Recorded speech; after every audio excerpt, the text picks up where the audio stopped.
គ្រាន់តែម៉ាក់ស្ដីឲ្យរឿងបន្តិចយំអ្នកខ្លះរហូតដល់សម្លាប់ខ្លួននេះណោះណាគ្រាន់តែគេមិនស្រឡាញ់តែពិបាកអីមិនស្រឡាញ់ហេរ៉ូ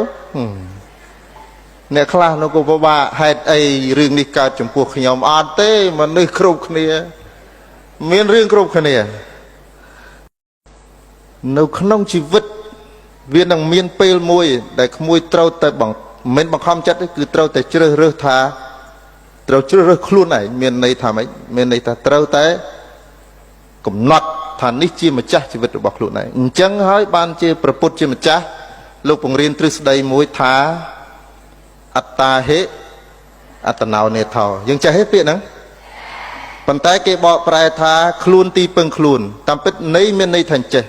គេបកអញ្ចឹងក៏ត្រូវដែរពាក្យថាអត្តាហេអត្តនោនេថោពាក្យថានេថោឬក៏នេថៈកន្លែងហ្នឹងប្រែថាជាអធិបតីជាធំជាម្ចាស់មានន័យថាខ្លួន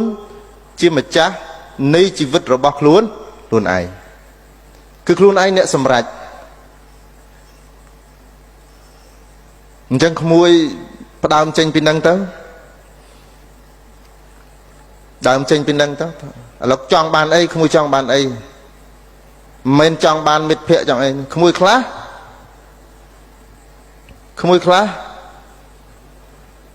គាត់ដឹកនាំជីវិតបដោយជីវិតរបស់ខ្លួនទៅតាមទំនោរសង្គមបើមិត្តភ័ក្តិថារៀន management គាត់ management ដែរដល់មិត្តភ័ក្តិគេឃើញគេភាកច្រើនគេមកសេដ្ឋកិច្ចដែរច្បាប់ដែរដល់ទីបំផុតអត់មានអ្វីទាំងអស់អញ្ចឹងជាសាររបស់អាត្មាជូនជាយោបល់ខ្លីមួយថាក្មួយប្រុសក្មួយស្រីសូមត្រូវក្មួយត្រូវតែមានគោលដៅហើយរៀនរស់ម្នាក់ឯងកុំពឹងម៉ាក់ច្រើនពេកម៉ាក់ប៉ាទាំងអស់នោះគាត់មិននៅជាមួយក្មួយមួយជីវិតទេគ្រាន់តែម៉ាក់ស្ដីឲ្យរឿងបន្តិចយំអ្នកខ្លះរហូតដល់សម្លាប់ខ្លួននេះណោះណាគ្រាន់តែគេមិនស្រឡាញ់តែពិបាកអីមិនស្រឡាញ់ហេរ៉ូអ្នកខ្លះនោះក៏ពិបាកហេតុអីរឿងនេះកើតចំពោះខ្ញុំអត់ទេមនុស្សគ្រប់គ្នាមានរឿងគ្រប់គ្នាហើយពេលដែលមានរឿងណាកុំព្យាយាមនិយាយប្រាប់គេច្រើនពេកគេមិនចង់ស្ដាប់យើងទេពីព្រោះគេក៏មានរឿងរបស់គេដែរកុំយំសោកវល់ឲ្យពិភពលោកនេះហេតុអីបានរឿងនេះធ្លាក់មកលើខ្ញុំ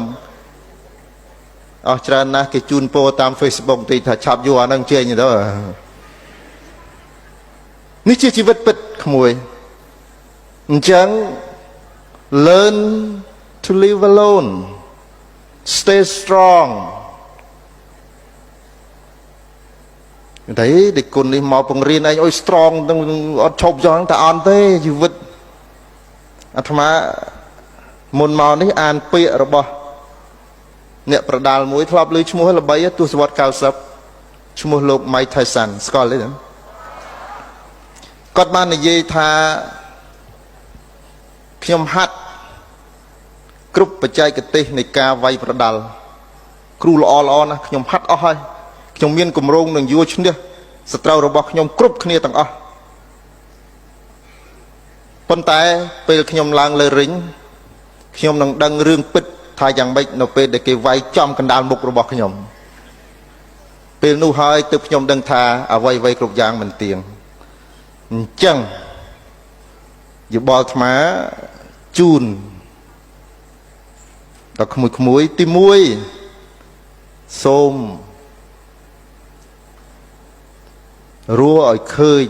ថាអ្វីជាគោលបំណងនៅក្នុងជីវិតហើយកុំព្យាយាមធ្វើចេះគ្រប់រឿងវាអត់ទេតើអ្នកណាមួយចេះគ្រប់រឿងមានន័យថាអ្នកណាហ្នឹងអត់ចេះទាំងអស់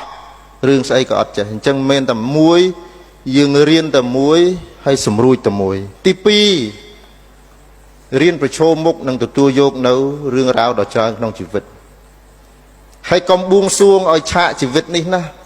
វាស្រួលវាងាយហើយនឹងមានមនុស្សគ្រប់គ្នាមកសង្គ្រោះក្មួយគ្រប់ពេលដែលក្មួយជួបវិបត្តិអត់ទេក្មួយអត់ទេហើយត្រូវចងចាំថាមានមនុស្សដែលចូលចិត្តក្មួយស្ងាត់ហើយនឹងមានមនុស្សដែលស្អប់ក្មួយស្ងាត់ដែរក្នុងនោះអ្នកដែលស្អប់ក្មួយក៏មានសមាជិកនៃគ្រួសាររបស់ក្មួយដែរដែលមិនចូលចិត្តក្មួយហើយនឹងស្រឡាញ់ក្មួយរឿងនេះជារឿងជីវិតពិតប្រាកដមនុស្សលោកគឺអញ្ចឹងបើមិនអញ្ចឹងមិនមនុស្សលោកទេស្អប់ស្រឡាញ់ឈ្នាននេះកន្ទក់កន្ទិញព្យាបាទសង្គ្រោះស្រឡាញ់សពយ៉ាងហើយក្មួយកំបួងសួងថាខ្ញុំបួងសួងយ៉ាងម៉េចឲ្យឆាកជីវិតរបស់ខ្ញុំកុំជួបរឿងអីទាំងអស់អត់បានទេមានតែមួយគឺព្យាយាមរស់ហើយប្រឈមមុខទៅក្នុងជីវិតមានតែប៉ុណ្្នឹងឯងក្មួយហើយរឿងទាំងអស់នេះក្មួយនឹងជួបនៅក្នុងឆាកជីវិតអាត្មានៅតែសរសើរអ្នកស្រីដែលបានលើកអំពីការតស៊ូក្មួយស្រីជាគំរូមួយល្អដែលអ្នកស្រីបានចែករំលែកនេះ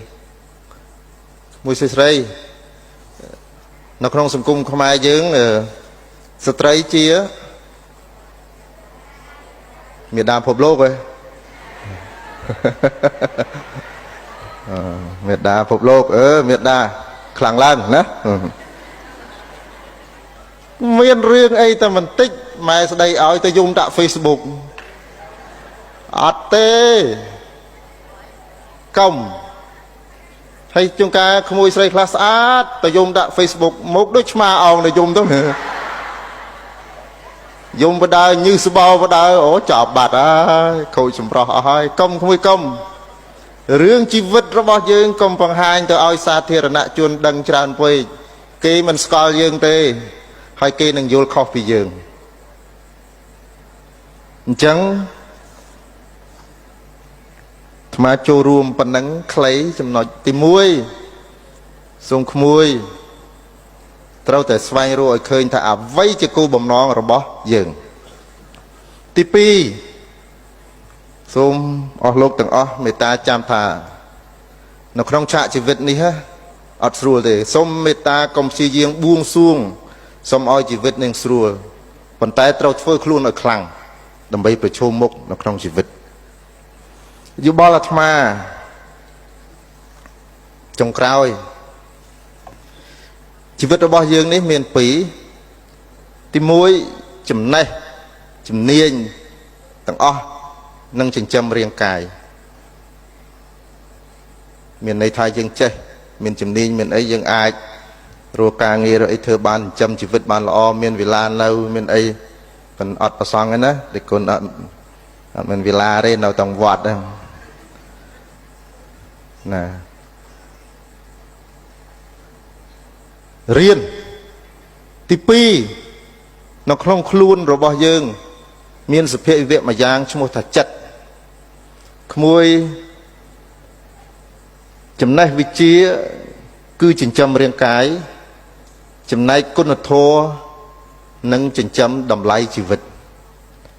បើក្មួយបើអស់លោកអ្នកមានចំណេះដឹងជោគជ័យនៅក្នុងជីវិតហើយត្រូវជួយបណ្ដុះគុណធម៌និងស្រោចស្រង់មនុស្សមួយចំនួនតាមណាដែលអាចធ្វើបានដើម្បីសង្គមយើងទាំងអស់គ្នា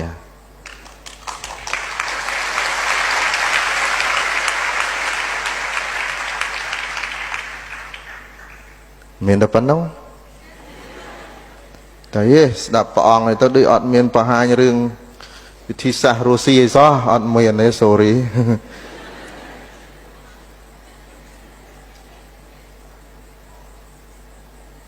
សូម